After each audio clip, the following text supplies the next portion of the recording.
భీమారం జంక్షన్లో అంబేద్కర్ విగ్రహ ఆవిష్కరణ. మహోన్నత వ్యక్తి విగ్రహావిష్కరణ చేయడం నా అదృష్టం. కార్పొరేటర్ జక్కుల రజిత వెంకటేశ్వర్లు.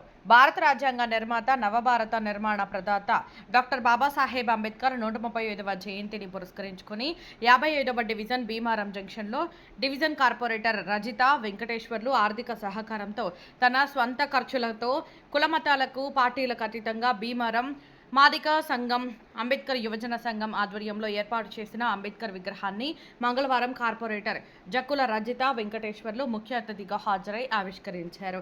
ఈ సందర్భంగా కార్పొరేటర్ జక్కుల రజిత వెంకటేశ్వర్లు మాట్లాడుతూ, రాజ్యాంగం నిర్మాణం చేసి నవభారతాన్ని నిర్మించిన మహోన్నత వ్యక్తి బిఆర్ అంబేద్కర్ విగ్రహాన్ని తన చేతుల మీదుగా ఆవిష్కరించడం ఎంతో సంతోషంగా, గర్వకారణంగా ఉందని అన్నారు.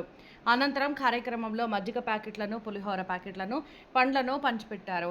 ఈ కార్యక్రమంలో కమిటీ సభ్యులు సంగాల కోటేశ్వర్, పెండ్యాల వీనస్, సంగాల పరమేష్, కల్పాల ప్రవీణ్, సంగాల కిషన్, రేణుకుంట్ల సురేష్, గాజాల గోవర్ధన్, సంగాల అశోక్, సంగాల రవి, సంగాల రాజమౌళి, కొండపలకల భాస్కర్, సంగాల చిరుకూరి నోయల్, సంగాల పాలు, సంగాల కరుణాకర్, సంగాల రాజేష్, సంగాల క్రాంతికుమార్, సంగాల రమేష్, సంగాల ప్రసాద్, గ్రామస్తులు బురా సారంగపాణి, ముచ్చా వెంకటస్వామి, రాయకంటి సురేష్, ఆకుల కుమార్, చింతల లక్ష్మణ్, ఆటో యూనియన్ అధ్యక్షులు కావాటి సంపత్, పలు సంఘాల పెద్దలు చింతల రమేష్, గుంజె సర్వేష్, రామకృష్ణ, మెరుగు రాజు, త్యాగరాజు, జక్కుల విజయ్ కుమార్, పలువురు గ్రామస్తులు తదితరులు పాల్గొన్నారు.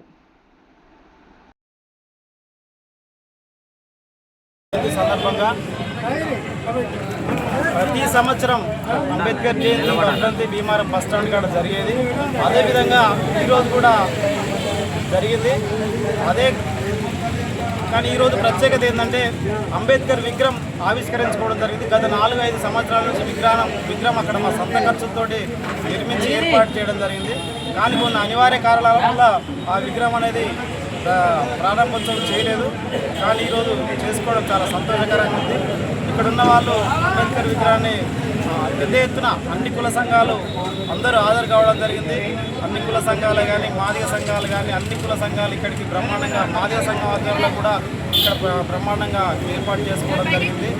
ఏది ఏమైనా కానీ అంబేద్కర్ ఆశయాలు కొనసాగిద్దామని చెప్పి ఒక ఆశయంతో ఈ సంఘాలన్నీ కులస్తులందరూ ముందుకు రావడం జరిగింది. ప్రతి సంవత్సరం ఇదే పెద్ద ఎత్తున ఈ కార్యక్రమం చేపడతామని చెప్పి మన భీమారం గ్రామంలో డాక్టర్ బిఆర్ అంబేద్కర్ 135వ జయంతి ఉత్సవాలను జరుపుకోవడానికి ఇచ్చేసిన మేధావులు, ప్రజలు, కుల సంఘాలు, అంబేద్కర్ యువజన సంఘాలు మరియు స్థానిక కార్పొరేటర్ గారికి నా యొక్క శుభాకాంక్షలు. ఈనాటి ఈ ప్రోగ్రాము అంబేద్కర్ యొక్క ఆలోచన విధానాన్ని ప్రతి ఒక్కరూ తెలుసుకొని ఈ మీటింగ్ అటెండ్ అయిన వారందరికీ కూడా నా యొక్క జై భీములు. ఈ యొక్క అంబేద్కర్ యొక్క చరిత్రను మనం తెలుసుకొని ముందుకెళ్ళడంలో మన మానవులమైన ప్రతిజ్ఞ ప్రతి ఒక్కరికి విజ్ఞానం కావాలి అనేది భారత రాజ్యాంగంలో డాక్టర్ బిఆర్ అంబేద్కర్ రాసిన ప్రకారంగా మనం చదువుకొని ప్రపంచ మేధావి ఆయన దారిలోనే మనం నడవాలని మనం అందరం కూడా చదువుకొని అలాగనే మా కుటుంబంలో మెడికల్ అండ్ హెల్త్ డిపార్ట్మెంట్లో పూర్తిగా మేము వైద్య సేవలకే ప్రజలకు అంకితమైనాము. నేను డిప్యూటీ పారామెడికల్ ఆఫీసర్గా రిటైర్డ్ అయినాను. మా మేడం గారు సూపర్వైజర్గా రిటైర్ అయ్యారు. మా ఇద్దరు కూతుళ్ళు MD general medicine. Doctor B R గారు అంబేద్కర్ ఇచ్చినటువంటి రిజర్వేషన్ వల్లనే మేము ఈ కుటుంబాన్ని మేము ఎంతో ప్రజలకి, సమాజానికి అందించిన వాళ్ళము అయినామని నేను ఎంతో గర్వంగా చెప్పుకుంటున్నాను.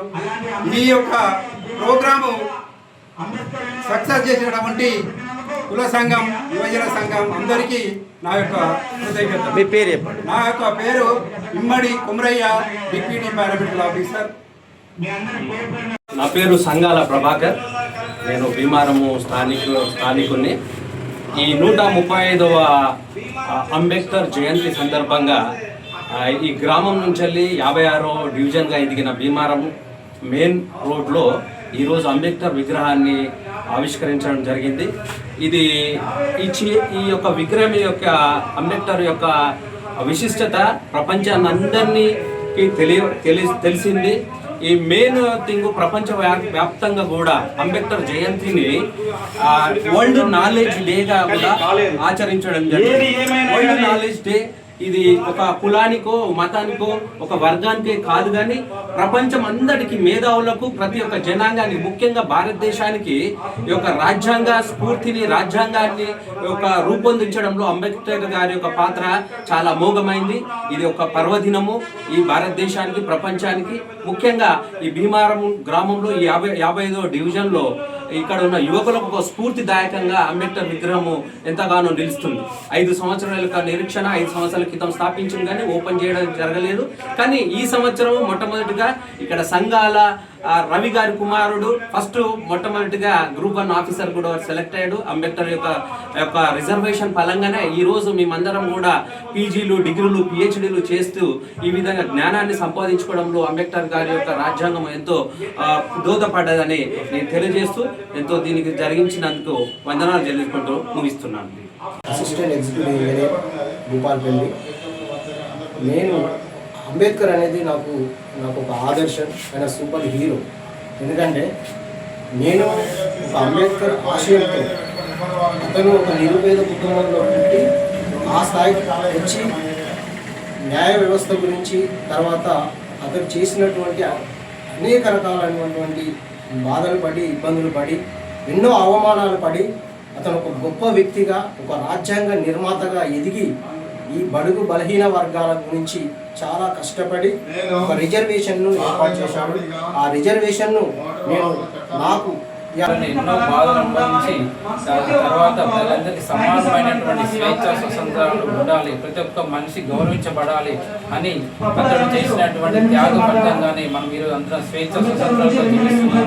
సో ఈరోజు చాలా గర్వించదగిన దినం. ఎందుకంటే ఒక మహానుభావుడు జన్మించి మన భారతదేశంలో సమానత్వం స్వేచ్ఛ సౌభాగ్యత్వం అనేది తీసుకురావడం జరిగింది. కాబట్టి మెయిన్గా ఏంటంటే నేను సంఘాల మోహన్ జూనియర్ లెక్చరర్గా సిఎస్ఏ లెక్చర్గా చేస్తున్నాను. నాకు సంతోషం గర్వకారణం ఏంటంటే నేను భారత రాజ్యాంగం గురించి పిల్లలకు బోధిస్తున్నాను. చాలా గొప్పగా నేను సంతోషపడుతున్నాను. ఎందుకంటే మహానుభావుడు ఎన్నో ప్రపంచ దేశాలను తిరిగి మన భారతదేశంలో భీమారం విగ్రహం అంబేద్కర్ గారికి మేము మా పూర్వుల ఆశయాలు నెరవేరాలని కోరుకుంటూ మాకు తెలంగాణ పట్టా పాస్ బుక్ ఇవ్వాలని చెప్పి ఈ అంబేద్కర్ తరఫున మేము మెమోరాండం సమర్పించాం.